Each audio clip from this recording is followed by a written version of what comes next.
हमारे व्यस्त जीवन में ईश्वर की आवाज़। पत्थरों में सबसे मजबूत पत्थर होता है ग्रेनाइट का पत्थर, लेकिन ग्रेनाइट से भी ज़्यादा मजबूत होता है मनुष्य का अहंकार। और मनुष्य के अहंकार को तोड़ता है गुरु। गुरु एक काम बड़ी निपुणता से करता है, वह है अहंकार पर हथौड़ा चलाना। गुरु का सबसे मुख्य काम होता है अहंकार पर प्रहार करना। शिष्य के जीवन में, शिष्य के प्रशिक्षण में उसकी मुख्य समस्या होती है अहम भाव, अहंकार का भाव कि मैं शरीर हूँ। शरीर से जुड़ा हुआ भाव कि मैं मन हूँ, बुद्धिमान हूँ, मन से जुड़ा हुआ भाव। यही आध्यात्मिक प्रगति में शिष्य के लिए बाधा बनता है। आइए आज हम इस पर चिंतन करें। 15वां सामान्य सप्ताह 13 जुलाई 2022 बुधवार। पहला पाठ नबी ईसायास का ग्रंथ अध्याय 10 पद संख्याएं 5 से 7 तथा 13 से 16 तक।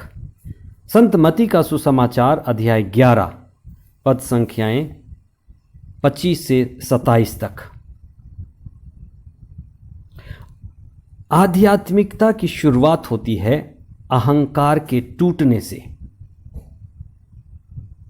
सभी धर्मों में झुकने का, माथा टेकने का, साष्टांग प्रणाम करने का, आष्टांग प्रणाम करने की प्रथा है। व्यक्ति कोई भी धर्म का हो, कहां का भी हो, अहंकार सभी के अंदर होता है और आध्यात्मिकता में अहंकार ही बाधा है। अहंकार के टूटने से ही आध्यात्मिकता की शुरुआत होती है और वहीं सच्ची श्रद्धा और भक्ति उत्पन्न होती है। आज हम इस पर चिंतन करेंगे कि ईश्वर स्वर्ग के राज्य के रहस्यों को समझदारों और ज्ञानियों से छिपाकर निरे बच्चों पर प्रकट करता है। इसका अर्थ क्या है? यहाँ ज्ञानी और समझदार का मतलब बुद्धि से है, बुद्धिजीवी से है। और जिसके पास ज़्यादा बुद्धि होती है वो एक धारदार हथियार होता है। लेकिन यदि आपके पास बड़ा धारदार हथियार है तो उसको चलाने वाला पारंगत होना है। अगर हाथ में धारदार हथियार है तो हाथ को स्थिर होना है। संत याकूब कहते हैं कि अहंकार हमें आगे बढ़ने नहीं देता। ज़्यादा बुद्धि, ज़्यादा अहंकार, ज़्यादा धनी, ज़्यादा अहंकार, अधिक सुंदरता, ज़्यादा अहंकार, ज़्यादा ताकत, ज़्यादा अहंकार। इसलिए याकूब कहते हैं अपने पत्र अध्याय 4 पद संख्या 10 में, प्रभु के सामने दीन बने और वह आपको ऊंचा उठाएगा। आप इस पर चिंतन करें। प्रभु के सामने दीन बने और वह आपको ऊंचा उठाएगा। प्रभु उन लोगों को देख रहा है, उन लोगों की प्रतीक्षा कर रहा है, उन सभी को खोज रहा है जो विनम्रता के रास्ते पर चलना चाहते हैं। जो विनम्रता के रास्ते पर चलते हैं वही प्रभु की आशीष और कृपा के मार्ग पर चलते हैं और उन्हें ही प्रभु ऊपर उठाते हैं।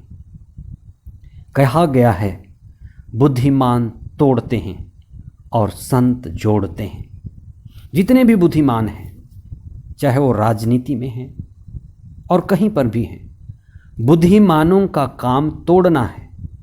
बुद्धि तलवार का काम करती है, बुद्धि तेज छुरी का काम करती है। इसलिए जो बुद्धिमान के साथ रहेगा वो काटा जाएगा। बुद्धि काट काट कर, छांट छांट कर उसको टुकड़े करती और उसको जानना चाहती है। बुद्धि का यही काम है। इसलिए बुद्धि को तलवार कहते हैं। बुद्धि विभाजन का प्रतीक है। इसीलिए बुद्धि अहंकार से भी जुड़ा हुआ है। बुद्धि अहंकार का एक प्रमुख कारण है। बुद्धि से ही अहम को मजबूती मिलती है। कई बार जितना तेज बुद्धि होगी उतनी ही ज्यादा अहंकार होगी। बुद्धि मन का एक हिस्सा है, अहम भी मन का दूसरा हिस्सा है।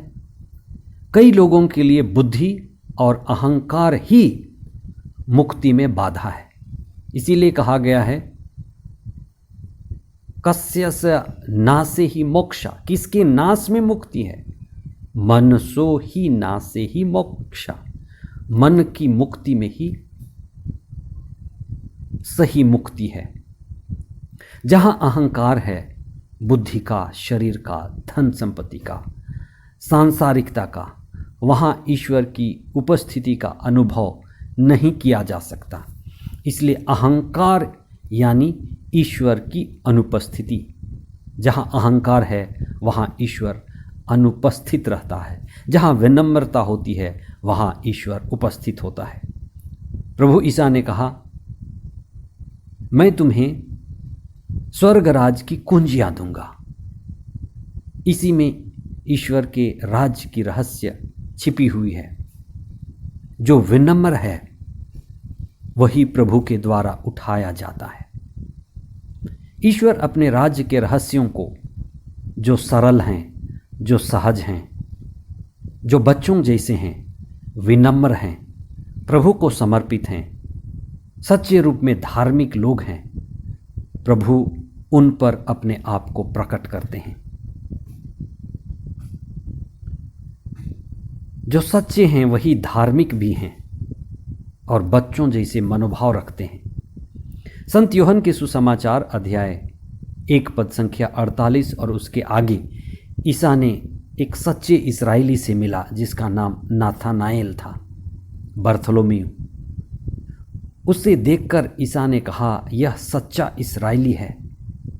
आगे ईसा कहते हैं कि मैंने तुम्हें अंजीर के पेड़ के नीचे देखा, इसलिए तुम विश्वास करते हो। तुम इससे भी महान चमत्कार देखोगे। तुम स्वर्ग को खुला हुआ और ईश्वर के दूतों को मानव पुत्र के ऊपर उतरते चढ़ते देखोगे। एक बड़ा सटीक प्रतीक है। नाथानाएल, बर्थोलोमेव जो सच्चा इस्राएली था, उसके अंदर कोई कपट नहीं था, अहंकार नहीं था, विनम्रता थी और वह प्रभु पर निर्भर करता था। ईश्वर अपने आप को उस पर प्रकट करता है, स्वर्ग राज को प्रकट करता है, अपनी उपस्थिति को प्रकट करता है। ईसा ने निरे बच्चों की बात कही जो बुद्धि में नहीं जीते, बुद्धि के पार जीते हैं। जीवन में कुछ है जो बुद्धि पकड़ पाने में असमर्थ है। बुद्धि के हाथ से कुछ निकल जाती है, वह है आत्मा, वह है स्वयं। वही हमारा केंद्रीय तत्व है। इसलिए जो शरीर में जीता है, बुद्धि में जीता है, उसका उद्देश्य आत्मा को पाने का होना है। शरीर और बुद्धि को पा लेना काफी नहीं है। शरीर और बुद्धि के आगे आत्मा है, जिसे पकड़ना, जिसके सानिध्य में होना, जिसमें होकर जीना आध्यात्मिक जीवन है। बुद्धि सब जानता है, सब देखता है, आंखें सब देख लेती हैं, लेकिन आत्मा को नहीं देख पाती। इसीलिए हम बेनेडिक्शन में गाते हैं, देख न पाती आंख जिसे, दरसाता विश्वास उससे। आप इस पर चिंतन करें। इसी को मन नहीं जान पाता, यही अज्ञेय है। आत्मा अज्ञेय है, मन से बचकर निकल जाती है। लेकिन मुक्ति के लिए सबसे जरूरी है वह है आत्मा, स्वयं मैं। इसलिए आइए हम प्रार्थना करें। हे सर्वशक्तिमान पिता ईश्वर, हम हृदय से धन्यवाद देते हैं प्रभु यीशु के लिए, जो हमारे जीवन में आकर अपनी शिक्षा के द्वारा हमारे अहंकार को तोड़ते हैं। प्रभु, आप ही हमारे गुरु हैं। हमारे अहंकार को तोड़िए, हमारे अंदर विनम्रता आए। माता मरियम की तरह हम कह सकें, देख मैं प्रभु की दासी हूँ। संत यूहन्ना बपतिस्ता की तरह हम कह सकें, वह मुझ में बढ़ता जाए और मैं घटता जाऊं। प्रभु, हम यही प्रार्थना करते हैं कि हमें ज्ञान नहीं बचा सकता, हमें प्रकाशना चाहिए। आप हमको अपने आप को प्रकट करें, जैसे शिष्यों ने कहा, प्रभु हमें पिता का दर्शन कराइए। हम यही प्रार्थना करते हैं कि रोज की प्रार्थना में हम आपका दर्शन कर पाएं।